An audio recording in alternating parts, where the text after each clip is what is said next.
Good morning. It is March 25th today, and we are in Deuteronomy chapter 4. Again, just to recount what we're doing, we're working through this book here, One Year Bible, and doing the day's reading and just making a few comments on that. So today we're in March 25th in Deuteronomy 4, and I told you a couple days ago, I think, that Deuteronomy is one of my favorite books, and just wanted to point out a couple more things from it here today. Like the beginning of this chapter. Chapter 4 is a part of the book where God is recounting through Moses the history between him and Israel and the covenants that have been made and the faithfulness of God, the unfaithfulness of the people, and what God's aim and purpose is in giving them these commands, decrees, this law. The word Torah, which is the word that we give, the title we give to the first five books of the Old Testament, is actually best translated, I think, as instruction. And so these are instructions about how to be successful in God's definition of what success is in the places that He has given to us to be, and particularly for the people of Israel as they are in the promised land. So he says this in the beginning of Deuteronomy 4. Now, Israel, hear the decrees and laws I am about to teach you. Follow them so that you may live and may go in and take possession of the land the Lord your God, the Lord, the God of your ancestors, is giving you. Do not add to what I command you, and do not subtract from it, but keep the commands of the Lord your God that I give you. It's always a human tendency is to add to or subtract from, and we're going to see that that's going to lead to tragic consequences for Israel in particular. Skip down to verse 5.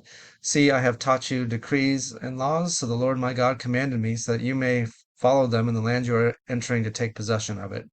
Observe them carefully, for this will show your wisdom and understanding to the nations, who will hear about all these decrees, and say, surely this great nation is a wise and understanding people. What other nation is so great as to have their gods near them the way the Lord our God is near us whenever we pray to him? And what other nation is so great as to have such righteous decrees and laws as this body of laws that I'm setting before you today? So, God's intention with this is that the people of Israel are supposed to be a kingdom of priests and a holy nation. They're going to be set apart from the others around them, but in such a way as that the other people will look and say, what a great and wise and understanding people that God has put in this place. And so their obedience means that God's reputation is at stake in what they do or don't do, because they will be watched by the peoples who are around them. No differently than what God has done with us too. He's made us a kingdom of priests and a holy nation to be observed by those who we live amongst, and that they might come to an understanding of who God is, and not that they would be impressed with us, but they would be impressed with God through that. And so God's reputation is at stake with his people, both in the Old Testament understanding and the New Testament understanding. And I think it's really good that he says that what other nation is so great as to have such righteous decrees and laws.